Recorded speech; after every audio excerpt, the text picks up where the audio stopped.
Hello दोस्तों, हम लोग PYQ सीरीज कर रहे हैं, एंसेंट हिस्ट्री का कर रहे हैं, जो कि विभिन्न PCS एग्ज़ाम्स में पूछे जा चुके हैं और IAS में भी पूछे जा चुके हैं।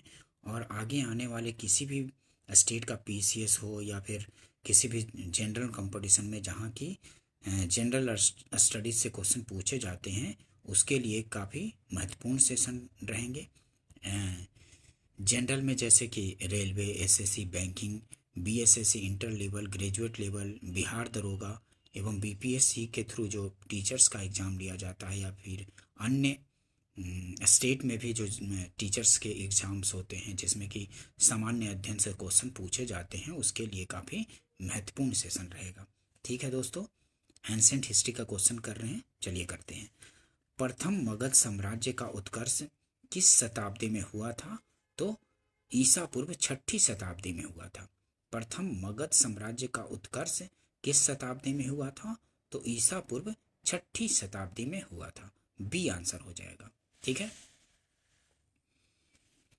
प्रथम मगध साम्राज्य का उत्कर्ष ईसा पूर्व 6ठी शताब्दी में हुआ था। इस साम्राज्य की महत्ता का वास्तविक संस्थापक राजा बिंबिसार लगभग 544 से 492 ईस्वी पूर्व था। वह हर्यक कुल से संबद्ध था। ठीक है, बिंबिसार जो था हर्यक कुल से संबद्ध था। नेक्स्ट देखते हैं, निम्नलिखित में से कौन सा एक ईसा पूर्व 6ठी शताब्दी में प्रारंभ में भारत का सर्वाधिक शक्तिशाली नगर राज्य था? तो वो था काशी। ठीक है, निम्नलिखित में से कौन सा एक ईसा पूर्व 6ठी शताब्दी में प्रारंभ में भारत का सर्वाधिक शक्तिशाली नगर राज्य था? तो वो था काशी। नेक्स्ट देखते हैं, प्रारंभिक गणतंत्र में कौन सा नहीं था? प्रारंभिक गणतंत्र में कौन सा नहीं था? तो यौधेय जो था प्रारंभिक गणतंत्र में नहीं था। बुद्ध काल में गंगा घाटी में कई गणराज्यों के अस्तित्व के प्रमाण मिलते हैं। ठीक है, बुद्ध काल में गंगा घाटी में कई गणराज्यों के अस्तित्व के प्रमाण मिलते हैं, जो इस प्रकार हैं। कपिल वस्तु के शाक्य, सुमसुमारगिरी के भग्य, सुमसुमारगिरी के भग्य। तीसरा है अलकप के बुली। चौथा केशपूत के कालाम। पांचवा है रामगाम के केलिए। और छठा है कुशीनारा के मल्ल। सातवां है पावा के मल्ल। आठवां है पिपलीवन के मौर्य। और नौवां है वैशाली के लिच्छवी। और 10वां है मिथिला के विधेय। ठीक है, नेक्स्ट देखते हैं, विश्व का पहला गणतंत्र वैशाली में किसके द्वारा स्थापित किया गया था? तो वो थे लिच्छवी। ठीक है, लिच्छवी के द्वारा स्थापित किया गया था। विश्व का पहला गणतंत्र वैशाली में किसके द्वारा स्थापित किया गया? तो किसके द्वारा स्थापित किया गया? लिच्छवी के द्वारा स्थापित किया गया था। डी हो जाएगा आंसर। ठीक है, वैशाली के लिच्छवियों ने विश्व का पहला गणतंत्र स्थापित किया था। वैशाली बुद्ध काल का सबसे बड़ा तथा शक्तिशाली गणराज्य था। लिच्छवी वज्जी संघ में सर्व प्रमुख थे। लिच्छवी जो थे वज्जी संघ में सर्व प्रमुख थे। ईसा पूर्व 6ठी सदी में विश्व की प्रथम गणतंत्रात्मक व्यवस्था कहाँ थी?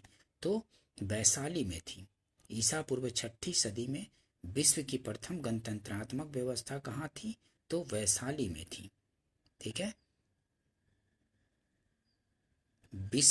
वैशाली के लिच्छवियों ने विश्व का पहला गणतंत्र स्थापित किया था। ठीक है, ध्यान रखेंगे इस चीज को, बार बार रिपीट होते हैं क्वेश्चन। निम्न में से कौन सा युग में उपयुक्त जोड़ी है? तो चेतक लिच्छवी। ठीक है, निम्न में से कौन सी युग में उपयुक्त जोड़ी है? तो चेतक लिच्छवी। डी आंसर होगा। ठीक है, राजा चेतक लिच्छवी गणराज्य के राजा थे। इनकी पुत्री चेलना का विवाह मगध नरेश बिंबिसार से हुआ था। लिच्छवी वज्जी संघ के प्रधान वंशों में से एक थे। ठीक है, ध्यान रखेंगे। छठी शताब्दी ईसा पूर्व के 16 महाजनपदों के विषय में निम्नलिखित में से किस बौद्ध ग्रंथ में सूचना मिलती है? तो किस बौद्ध ग्रंथ में सूचना मिलती है? तो अंगुत्तर निकाय में 16 महाजनपदों के बारे में सूचना मिलती है। डी आंसर हो जाएगा। ठीक है, डी आंसर होगा। 6ठी शताब्दी ईसा पूर्व के 16 महाजनपदों के विषय में निम्नलिखित में से किस बौद्ध ग्रंथ में सूचना मिलती है? तो वो कौन सा बौद्ध ग्रंथ है जिसमें 16 महाजनपदों के बारे में सूचना मिलती है? तो अंगुत्तर निकाय में। ठीक है,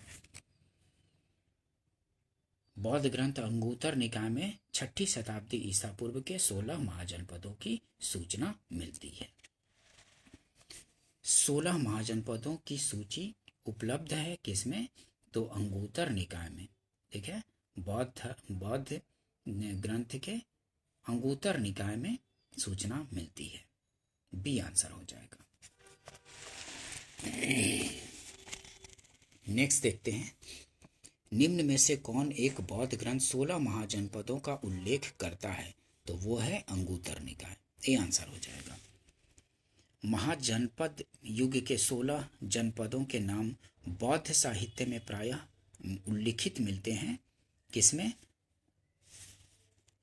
मगध, अस्मक। निम्नलिखित किन जनपदों के नाम पाणिनि की अष्टाध्यायी में उल्लिखित है? मगध, अस्मक, कंबोज, चेदी, वत्स। नीचे दिए गए से सही उत्तर चुनिए कूट से। तो देखते हैं वो एक्सप्लेनेशन से। पाणिनि संस्कृत भाषा के सबसे बड़े व्याकरण हुए हैं। पाणिनि संस्कृत भाषा के सबसे बड़े व्याकरण हुए हैं। इनका जन्म तत्कालीन उत्तर पश्चिम भारत के गंधार में हुआ था। इनके व्याकरण का नाम अष्टाध्यायी है। अष्टाध्यायी में 8 अध्याय तथा लगभग 4000 सूत्र है। पाणिनि ने अपने अष्टाध्यायी में 22 जनपदों का उल्लेख किया। इनमें प्रमुख हैं कौन कौन? मगध, अस्मक, कंबोज, गंधार, सूरसेन आदि।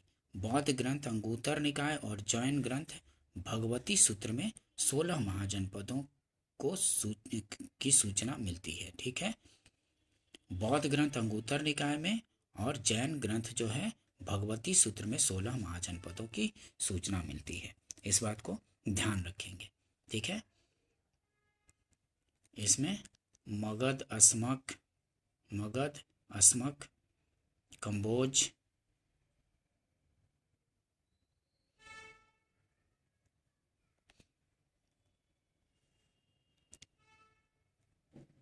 नेक्स्ट देखते हैं, ये क्लियर नहीं है। महाभारत के अनुसार उत्तरी पांचाल की राजधानी स्थित थी तो अहिच्छत्र में थी। ठीक है, महाभारत के अनुसार उत्तरी पांचाल की राजधानी कहाँ स्थित थी? तो अहिच्छत्र में स्थित थी। उत्तरी पांचाल की राजधानी अहिच्छत्र थी तथा दक्षिणी पांचाल की राजधानी काम्पिल्य थी। ठीक है, दक्षिणी पांचाल की राजधानी काम्पिल्य थी। हस्तिनापुर तथा इंद्रप्रस्थ कुरु की राजधानी थी। ठीक है, हस्तिनापुर तथा इंद्रप्रस्थ जो थी कुरु की राजधानी थी, जबकि मथुरा सूरसेन की राजधानी थी। ध्यान रखेंगे इस चीज को। 16 महाजनपदों के युग में मथुरा इनमें से किसकी राजधानी थी? तो मथुरा थी किसकी राजधानी? तो सूरसेन की राजधानी, सूरसेन की। 16 महाजनपदों के युग में मथुरा इनमें से किसकी राजधानी थी? तो मथुरा जो थी सूरसेना की राजधानी थी। डी आंसर हो जाएगा। चंपा किस महाजनपद की राजधानी थी? तो चंपा अंग की राजधानी थी। ठीक है, ध्यान रखेंगे। डी आंसर हो जाएगा। चंपा किस महाजनपद की राजधानी थी? तो अंग की राजधानी थी। डी आंसर होगा। नेक्स्ट देखते हैं, 6वीं शताब्दी ईसा पूर्व में सुक्तिमती राजधानी थी किसकी? चेदी की। सी आंसर होगा। सुक्तिमती किसकी राजधानी थी? तो चेदी की राजधानी थी। सी आंसर होगा। गोदावरी नदी के तट पर स्थित महाजनपद कौन सा था? तो अस्सक था। अस्सक। ठीक है, अस्सक।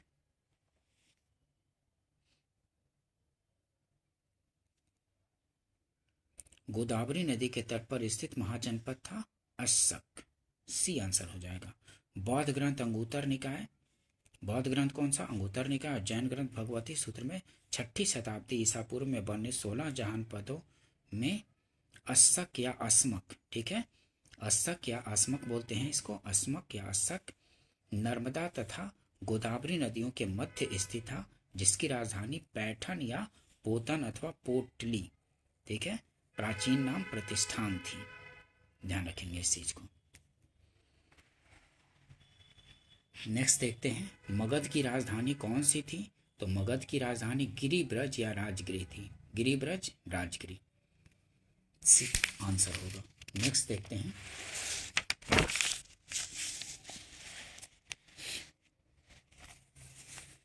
मगध की प्रारंभिक राजधानी कौन सी थी? तो वो थी राजगिरी या गिरिब्रज। राजगिरी, गिरिब्रज, सी आंसर हो जाएगा।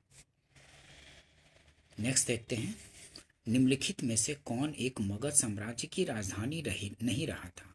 तो कौशाम्बी जो है मगध साम्राज्य की राजधानी नहीं रहा था। गिरिब्रज रहा था, राजगिरी और पाटलिपुत्र रहा था, लेकिन कौशाम्बी नहीं रहा था। डी आंसर हो जाएगा। ठीक है। प्राचीन श्रावस्ती का नगर विन्यास किस आकृति का है? तो अर्धचंद्राकार है। प्राचीन श्रावस्ती का नगर विन्यास किस आकृति का है? तो अर्धचंद्राकार है। बी आंसर हो जाएगा। नेक्स्ट देखते हैं, मगध के किस प्रारंभिक शासक ने राज्यारोहण के लिए अपने पिता की हत्या की एवं स्वयं इसी कारण अपने पुत्र द्वारा मारा गया था? तो वो था अजातशत्रु। अजातशत्रु अपने पिता बिंबिसार को मार करके राजगद्दी हथियाया था और इसका बेटा उदयन ने इसको मार करके गद्दी हथिया लिया था। ठीक है, तो वही बोल रहा है, मगध के किस प्रारंभिक शासक ने राज्यारोहण के लिए अपने पिता की हत्या की एवं स्वयं इसी कारणवश अपने पुत्र द्वारा मारा गया? तो अजातशत्रु। बी आंसर हो जाएगा। मगध का शासक अजातशत्रु 492 ईस्वी पूर्व से 460 ईसा पूर्व अपने पिता हर्यक वंश के संस्थापक बिंबिसार की हत्या कर राजगद्दी पर बैठा था। इसकी हत्या भी उसके पुत्र उदयन कौशाम्बी के वत्स राजा उदयन से भिन्न, ठीक है, कौशाम्बी के वत्स राजा उदयन से भिन्न ये था, उदयन उसका पुत्र ही था। किसका? तो अजातशत्रु का पुत्र उदयन ने कर दिया था उसको, उसका हत्या अजातशत्रु का। ठीक है, अजातशत्रु के वंश का नाम क्या था? तो हर्यक वंश का था अजातशत्रु। ठीक है, हर्यक वंश का स्थापना किसने किया था? तो बिंबिसार ने, और बिंबिसार का बेटा था अजातशत्रु, अजातशत्रु का बेटा उदयन। ठीक है, बी आंसर हो जाएगा। राजकुमार जो अपने पिता की मृत्यु के लिए उत्तरदायी था, कौन था? तो अजातशत्रु। राजकुमार जो अपने पिता की मृत्यु के लिए उत्तरदायी था, अजातशत्रु। ठीक है, अजातशत्रु ने ही सबसे पहले अपने पिता बिंबिसार को मारा था। ठीक है, उससे उदयन ने भी मारा था, लेकिन सबसे पहले इसी ने मारा था, तो इसलिए इसका नाम दिया गया है राजकुमार जो अपने पिता की मृत्यु के लिए उत्तरदायी था, तो अजातशत्रु। ये आंसर हो जाएगा। मालवा क्षेत्र पर मगध की सत्ता का विस्तार निम्न में से किसके शासन काल में हुआ था? तो शिशुनाग के काल में हुआ था। मालवा क्षेत्र पर मगध की सत्ता का विस्तार निम्न में से किसके शासन काल में हुआ था? तो शिशुनाग के काल में हुआ था। डी आंसर हो जाएगा। ठीक है, ध्यान रखेंगे। नेक्स्ट देखते हैं, नंद वंश के पश्चात मगध पर किस राजवंश ने शासन किया? तो नंद वंश के पश्चात मगध पर मौर्य वंश ने शासन किया था। ठीक है, नंद वंश के पश्चात मगध पर किस राजवंश ने शासन किया था? तो मौर्य राजवंश ने शासन किया था। ये आंसर हो जाएगा। ध्यान रखेंगे इस चीज को। नेक्स्ट देखते हैं, राजा नंद का उल्लेख करने वाला अभिलेखीय प्रमाण कौन सा है? तो खारवेल का हाथी गुम्फा अभिलेख है। राजा नंद का उल्लेख करने वाला अभिलेखीय प्रमाण कौन सा है? तो खारवेल का हाथी गुम्फा अभिलेख है। ये आंसर हो जाएगा। ध्यान रखेंगे। नेक्स्ट देखते हैं, निम्नलिखित मगध राजवंशों का काल क्रमानुसार व्यवस्थित कीजिए।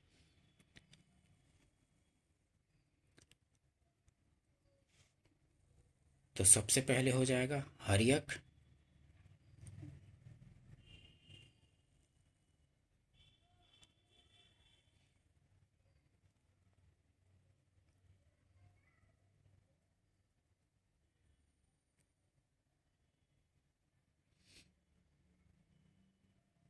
हर्यक वंश, उसके बाद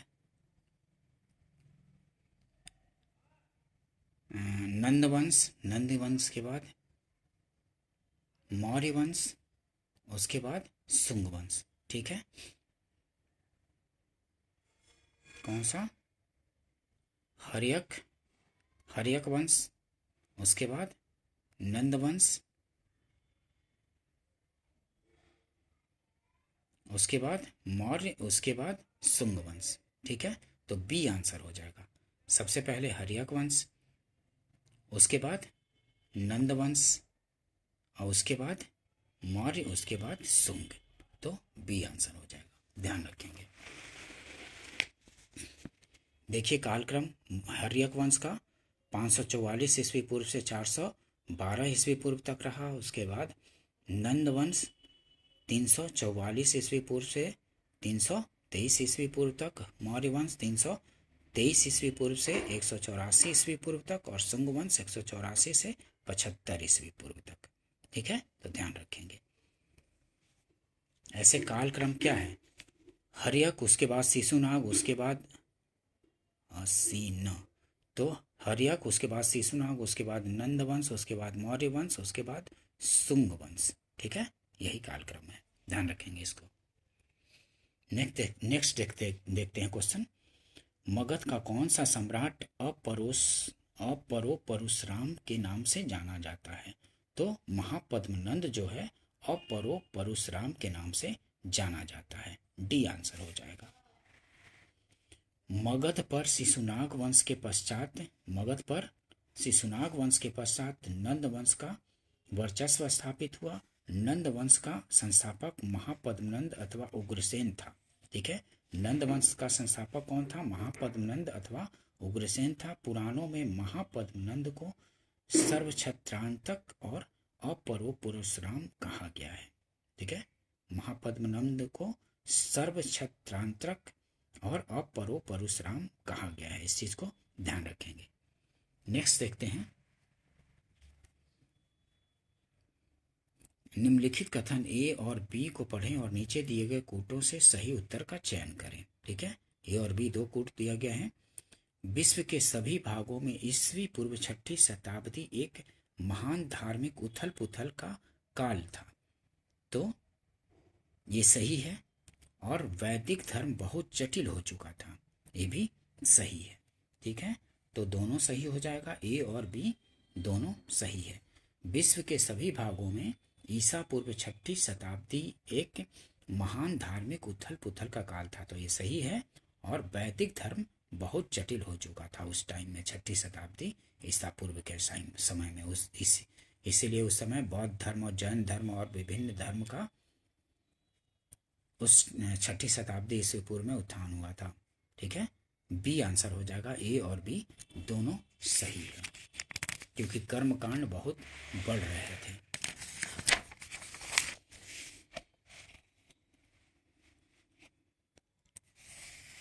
ईसा पूर्व एक्सप्लेनेशन देखते हैं। ईसा पूर्व 6ठी शताब्दी में उत्तर भारत की मध्य गंगा घाटी क्षेत्र में अनेक धार्मिक संप्रदायों के उदय हुआ। अनेक मत तथा दर्शनों के प्रादुर्भाव ने बौद्धिक आंदोलन का रूप ग्रहण किया। विभिन्न मतों को मानने वाले सन्यासी परिव्राजक घूम घूमकर अपने जीवन दर्शन का जन समुदाय में प्रचार तथा एक दूसरे के दर्शन का खंडन भी करते थे। यह भी महत्वपूर्ण है कि इस प्रकार के बौद्धिक आंदोलनों के प्रमाण अन्य देशों में भी मिलते हैं। चीन, ईरान, यूनान में पुरातन मान्यताओं को चुनौती देने वाले क्रमशः कन्फ्यूशियस, जरथुस्त्र तथा पाइथागोरस थे। वैदिक धर्म बहुत जटिल हो चुका था। मंत्रों की शुद्धता और यज्ञों पर बहुत जोर था, जिससे पुरोहितों का महत्व अत्यधिक बढ़ गया। यज्ञों में बहुत धन व्यय होने लगा तथा पशु बलि को भी बढ़ावा मिला था उस टाइम में, 6ठी शताब्दी ईसा पूर्व में। ठीक है, नेक्स्ट देखते हैं। गौतम बुद्ध के समय का प्रसिद्ध वैद्य जीवक जिसके दरबार से संबंधित था, किससे? तो बिंबिसार के दरबार से संबंधित था। गौतम बुद्ध के समय का प्रसिद्ध वैद्य जीवक जिसके दरबार से संबंधित था, किसके दरबार से? तो बिंबिसार के दरबार से संबंधित था। ठीक है।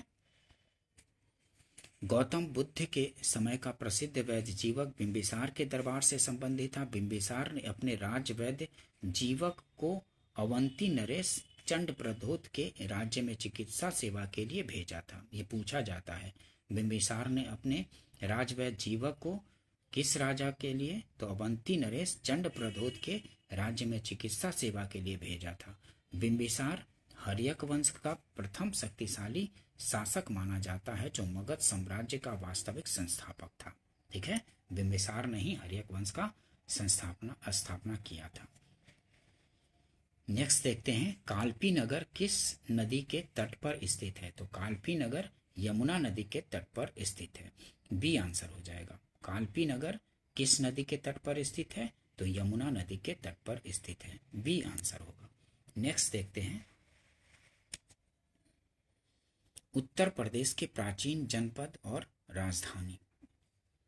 ठीक है,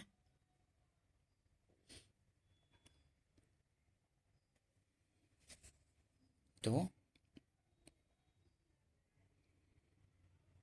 कुरु की राजधानी कहाँ थी, तो कुरु की राजधानी इंद्रप्रस्थ थी। कुरु की राजधानी इंद्रप्रस्थ। और साकेत की राजधानी कहाँ थी, तो साकेत की राजधानी थी अहिछत्र। साकेत की राजधानी अहिछत्र।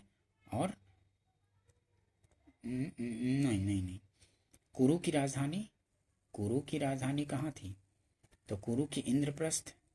पांचाल की राजधानी कहाँ थी, तो पांचाल की राजधानी इंद्रप्रस्थ।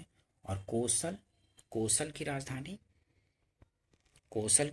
कहाँ थी, तो कौशल की राजधानी थी साकेत। और वत्स की राजधानी कहाँ थी, तो कौशाम्बी थी। बी आंसर हो जाएगा। 4 3 1 2। ठीक है, एक बार यहाँ से देख लीजिए सामने सामने। कुरु की राजधानी इंद्रप्रस्थ, पांचाल की अहिछत्र, कौशल की साकेत और वत्स की राजधानी कौशाम्बी। ठीक है, ये पूछे जाते रहते हैं राज्य और राजधानी। यूनानी आक्रमण से संबंधित क्वेश्चन देखते हैं दोस्तों, इनसे भी काफी क्वेश्चन पूछे जाते हैं। यूनानी आक्रमण।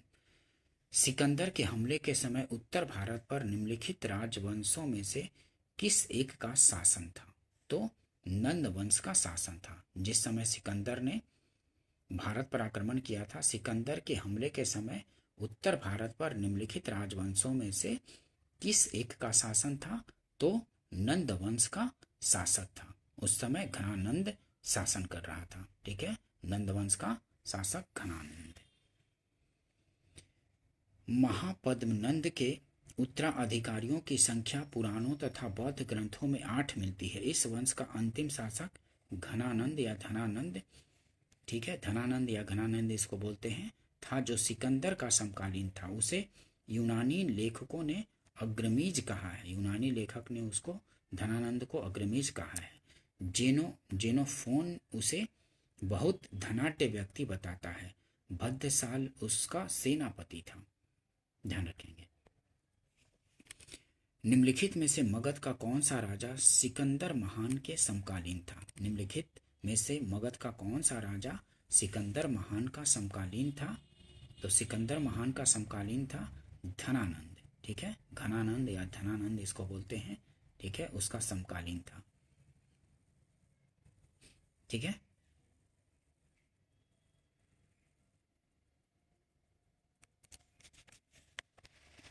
जिससे सिकंदर आक्रमण किया था उस समय घनानंद का शासन था। नेक्स्ट देखते हैं,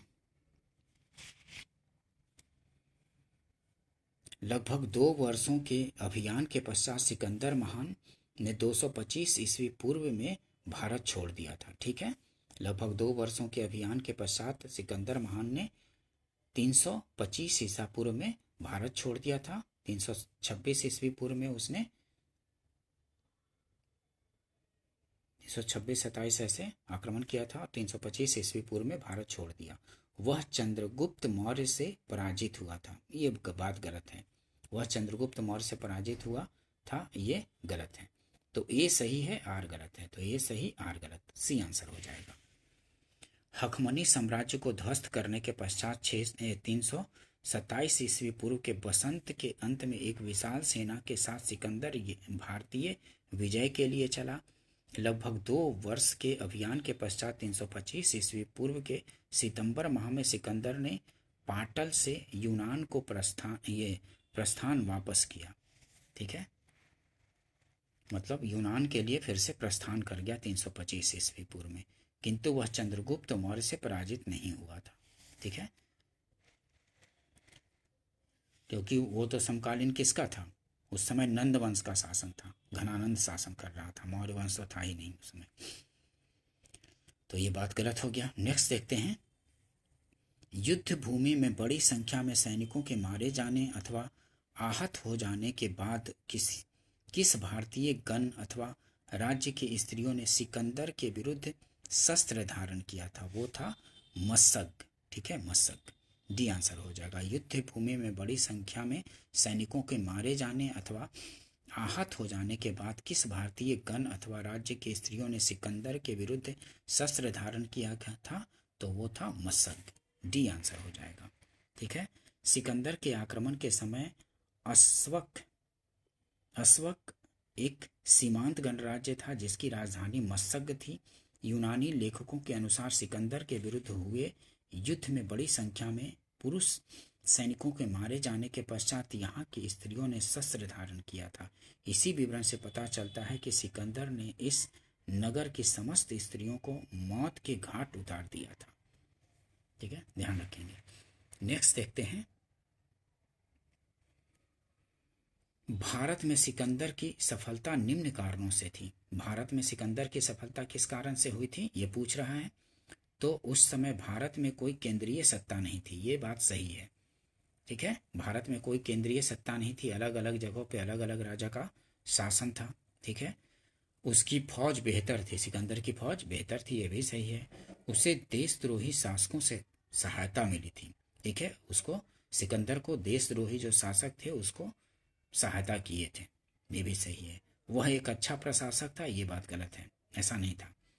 ठीक है, उस समय बड़े बड़े शासक भी इंडिया में, मतलब कि भारत में मौजूद थे, तो वह एक अच्छा प्रशासक था, ऐसा बात नहीं है।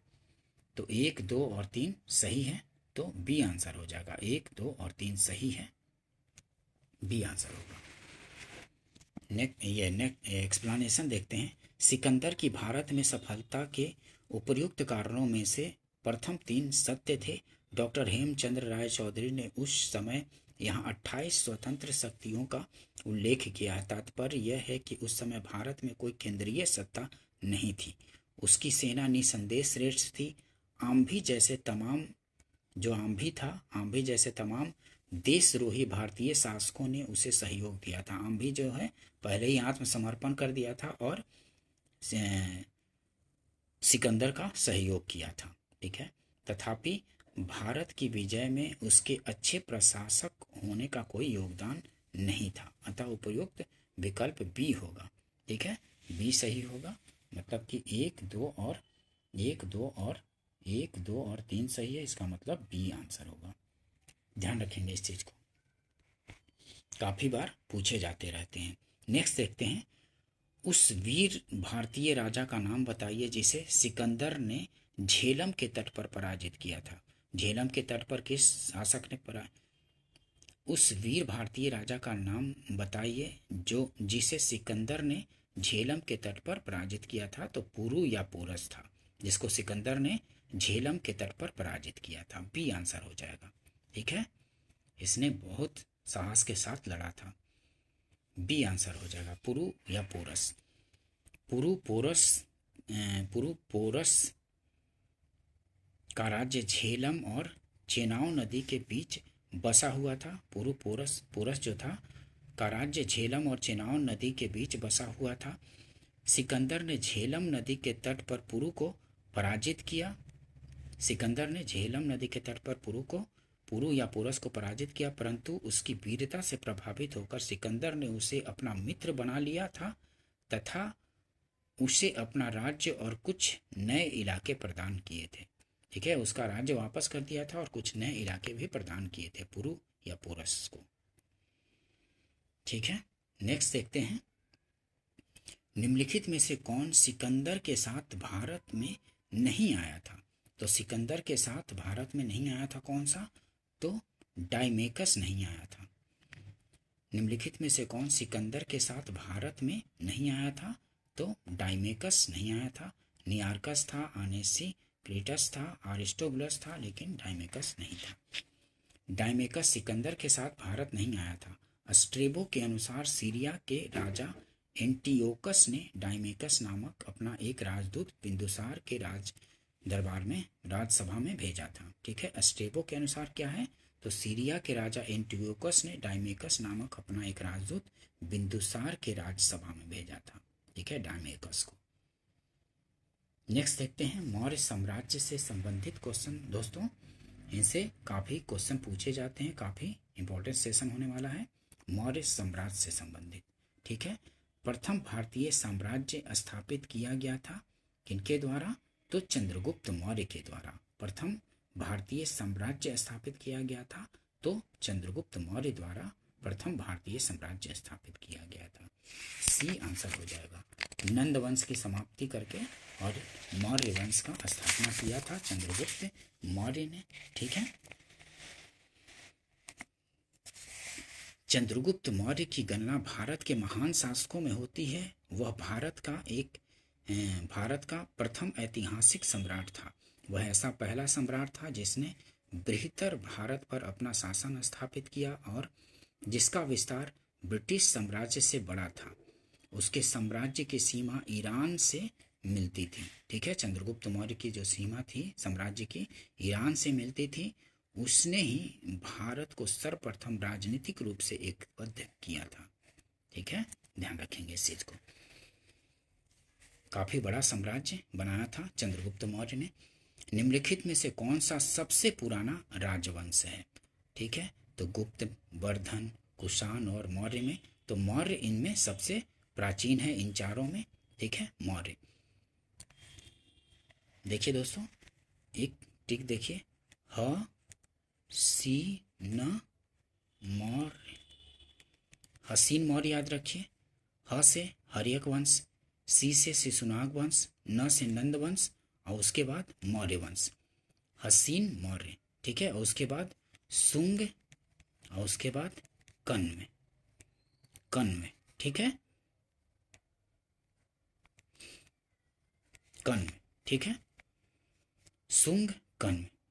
ठीक है, हसीन से रखेंगे हर्यक वंश, ह से, सी से शिशुनाग वंश, उसके बाद नंद वंश, उसके बाद मौर्य वंश, ये सुंग वंश, उसके बाद कन्व वंश आया था। ये है पूरा क्रम, पूछा जाता है क्रम। ठीक है, और कन्व वंश के बाद फिर सातवाहन आएगा। ठीक है, ध्यान रखेंगे।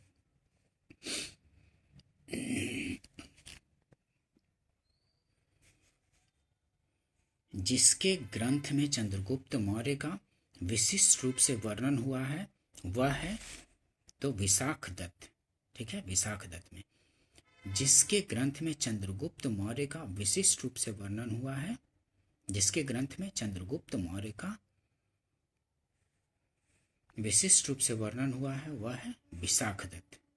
ठीक है, विशाख दत्त के ग्रंथ में चंद्रगुप्त मौर्य का विशिष्ट रूप से वर्णन हुआ है। ठीक है, वही पूछा, जिसके ग्रंथ में चंद्रगुप्त मौर्य का विशिष्ट रूप से वर्णन हुआ है वह है विशाख दत्त। विशाख दत्त के ग्रंथ में चंद्रगुप्त मौर्य का विशिष्ट रूप से वर्णन हुआ है।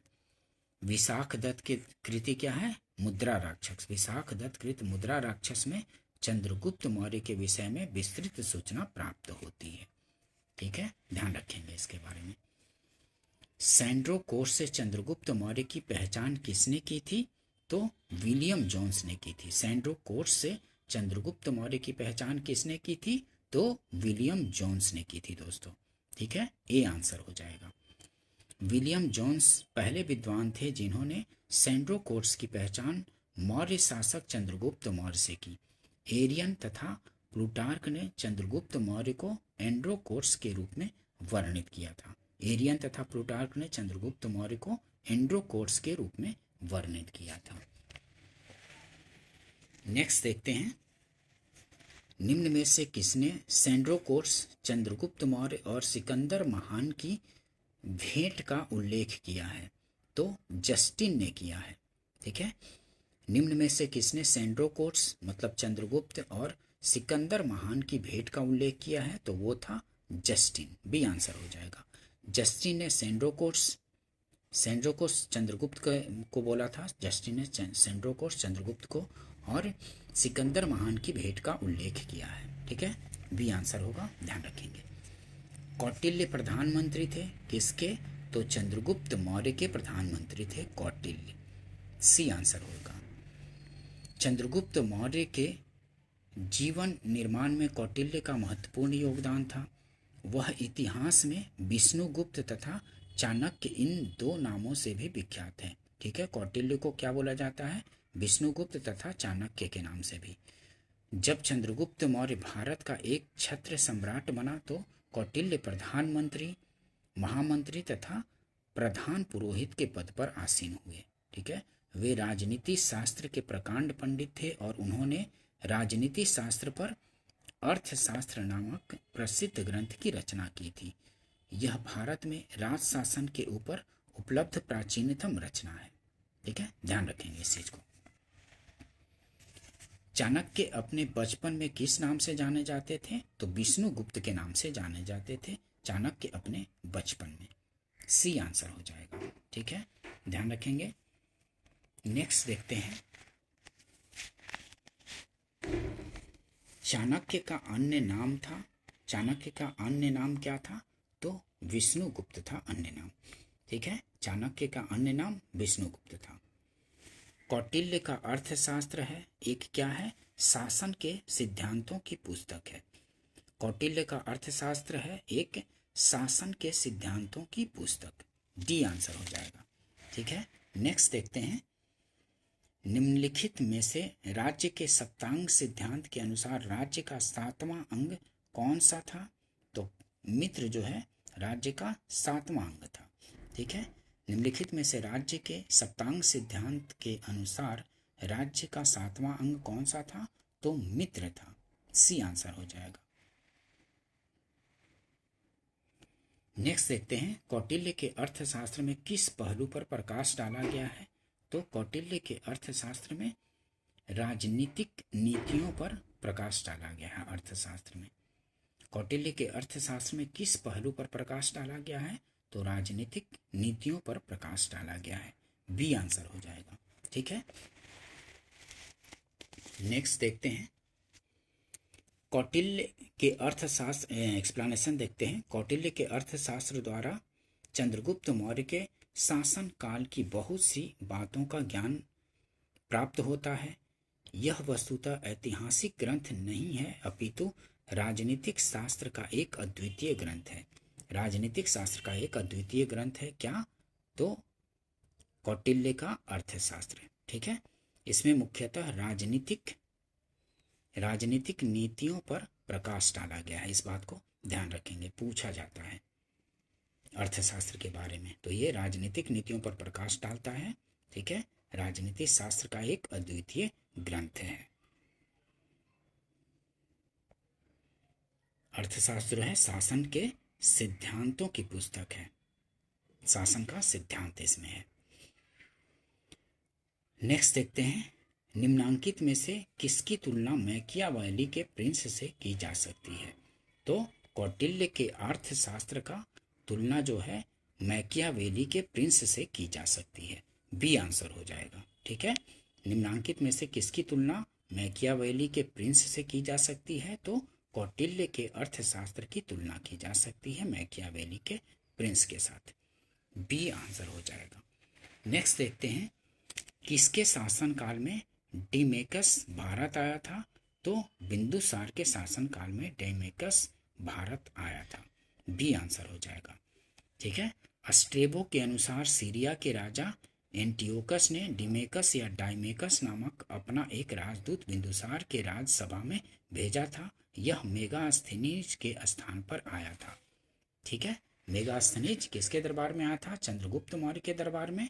और ये डाइमेकस किसके दरबार में? तो बिंदुसार के राज दरबार में आया था एंटियोकस क्या दूत था। ठीक है, नेक्स्ट देते हैं, पाटलिपुत्र में स्थित चंद्रगुप्त मौर्य का महल मुख्यतः बना था किसका। पाटलिपुत्र में स्थित चंद्रगुप्त का महल मुख्यतः बना था किसका बना था, तो लकड़ी का बना था। पाटलिपुत्र में स्थित चंद्रगुप्त का महल किस चीज का बना हुआ था, तो लकड़ी का बना हुआ था। इस चीज का ध्यान रखेंगे, सी आंसर हो जाएगा। ठीक है, बिहार में पटना पाटलिपुत्र के समीप बुलंदी बाग एवं कुम्भरहार में की गई खुदाई से मौर्य काल के लकड़ी के विशाल भवनों के अवशेष प्रकाश में आए हैं। इन्हें प्रकाश में लाने का श्रेय स्पूनर महोदय को है। ठीक है, बुलंदी बाग से नगर के परकोटे के अवशेष तथा कुम्भरहार से राज प्रसाद के अवशेष प्राप्त हुए हैं। ठीक है, ध्यान रखेंगे। किस प्राचीन नगर के अवशेष कुम्भरहार स्थल से प्राप्त हुए हैं, तो पाटलिपुत्र के अवशेष प्राप्त हुए हैं कुम्भरहार स्थल से। किस प्राचीन नगर के अवशेष कुम्भरहार स्थल से प्राप्त हुए हैं, तो पाटलिपुत्र के। बी आंसर हो जाएगा। ठीक है दोस्तों, ध्यान रखेंगे इस चीज़ को, काफ़ी इम्पोर्टेंट सेशन है दोस्तों। अगर सेशन पसंद आता हो तो वीडियो को लाइक कीजिए, सब्सक्राइब कीजिए और शेयर भी कीजिए। और मॉडर्न हिस्ट्री का भी बहुत सारा वीडियो आ चुका है, और एंशिएंट में भी 6, 7, 8 वीडियो हो चुके हैं, और ज्योग्राफी के भी काफ़ी लगता है 18, 19 वीडियो आ चुका है। तो उन सबको भी देखिए और अपना तैयारी को और मजबूत कीजिए। वीडियो देखेंगे तो काफ़ी कॉन्फिडेंस आएगा। ठीक है, क्योंकि PYQ का बहुत महत्वपूर्ण योगदान होता है किसी भी एग्ज़ाम्स को देने में। ठीक है, क्योंकि PYQ से काफ़ी हेल्प मिलता है, क्वेश्चन रिपीट भी होते हैं और आसपास से भी क्वेश्चन पूछे जाते रहते हैं। तो इसलिए अगर PYQ करते हैं तो बेहतर समझ होगा सब्जेक्ट का, और जब पेपर देंगे तो उसमें आपका सिलेक्शन का रेट बढ़ सकता है। ठीक है दोस्तों, देखते हैं आगे। बुलंदी बाग प्राचीन स्थान था, तो पाटलिपुत्र का। ठीक है, बुलंदी बाग प्राचीन स्थान था किसका, तो पाटलिपुत्र का। भी आंसर हो जाएगा। बुलंदी बाग पाटलिपुत्र का प्राचीन स्थान था। यहाँ से उत्खनन में लकड़ी के विशाल भवनों के अवशेष प्रकाश में आए हैं। इन्हें प्रकाश में लाने का श्रेय स्पूनर महोदय को है। ठीक है, नेक्स्ट देखते हैं, निम्नलिखित में से किस मौर्य राजा ने दक्कन की विजय प्राप्त की थी, तो दक्कन की विजय प्राप्त किसने की थी, चंद्रगुप्त ने। ठीक है, चंद्रगुप्त मौर्य ने। निम्नलिखित में से किस मौर्य राजा ने दक्कन की विजय प्राप्त की थी, तो वो था चंद्रगुप्त मौर्य। बी आंसर हो जाएगा। ठीक है, नेक्स्ट है, मालवा, गुजरात एवं महाराष्ट्र किस शासक ने पहली बार जीता, तो चंद्रगुप्त मौर्य ने जीता था। मालवा, गुजरात एवं महाराष्ट्र किस शासक ने पहली बार जीता, तो चंद्रगुप्त मौर्य ने जीता था मालवा, गुजरात और महाराष्ट्र को। ठीक है, डी आंसर हो जाएगा। नेक्स्ट देखते हैं, अभिलेख जिससे यह प्रमाणित होता है कि चंद्रगुप्त का प्रभाव पश्चिम भारत पर था, तो वो था रुद्रदामन का जूनागढ़ शिलालेख। अभिलेख जिससे यह प्रमाणित होता है कि चंद्रगुप्त का प्रभाव पश्चिम भारत से था, तो रुद्रदामन का जूनागढ़ शिलालेख। सी आंसर हो जाएगा। एक्सप्लेनेशन देखते हैं। 150 ईस्वी के रुद्रदामन के जूनागढ़ शिलालेख में आनर्त और सौराष्ट्र गुजरात प्रदेश में चंद्रगुप्त मौर्य के प्रांतीय राज्यपाल पुष्यगुप्त द्वारा सिंचाई के बांध के निर्माण का उल्लेख मिलता है, जिससे यह सिद्ध होता है कि पश्चिमी भारत का यह भाग मौर्य साम्राज्य में शामिल था। ठीक है, ध्यान रखेंगे। नेक्स्ट देखते हैं, गुजरात चंद्रगुप्त मौर्य के साम्राज्य में सम्मिलित था, यह प्रमाणित होता है तो किससे, रुद्रदामन के जूनागढ़ शिला अभिलेख से। ठीक है, गुजरात चंद्रगुप्त मौर्य के साम्राज्य में सम्मिलित था, यह प्रमाणित होता है किससे, तो बी आंसर हो जाएगा, रुद्रदामन के जूनागढ़ शिला अभिलेख से। बी आंसर होगा। नेक्स्ट देखते हैं, सेल्यूकस जिनको अलेक्जेंडर द्वारा सिंध एवं अफगानिस्तान का प्रशासक नियुक्त किया गया था, को किस भारतीय राजा ने हराया था? तो चंद्रगुप्त ने हराया था, डी आंसर हो जाएगा। ठीक है, सेल्यूकस जिनको अलेक्जेंडर द्वारा सिंध एवं अफगानिस्तान का प्रशासक नियुक्त किया गया था, को किस भारतीय राजा ने हराया था? तो चंद्रगुप्त ने हराया था, डी आंसर हो जाएगा। मौर्य वंश के संस्थापक चंद्रगुप्त मौर्य ने सिकंदर के साम्राज्य के पूर्वी भाग के शासक सेल्यूकस की आक्रमणकारी सेना को 305 ईस्वी पूर्व में परास्त किया था। ठीक है, ध्यान रखेंगे। चंद्रगुप्त मौर्य ने सेल्यूकस को किस वर्ष में पराजित किया था? तो 305 ईस्वी पूर्व में पराजित किया था सेल्यूकस को। चंद्रगुप्त मौर्य ने सेल्यूकस को किस वर्ष में पराजित किया था? तो 305 ईस्वी पूर्व में पराजित किया था दोस्तों। ठीक है, ध्यान रखेंगे, सी आंसर हो जाएगा। दोस्तों अगर सेशन पसंद आता हो तो इसको वीडियो को लाइक कीजिए, शेयर कीजिए और सब्सक्राइब कीजिए। ठीक है दोस्तों, मिलते हैं नेक्स्ट वीडियो में। वीडियो देखने के लिए थैंक यू दोस्तों।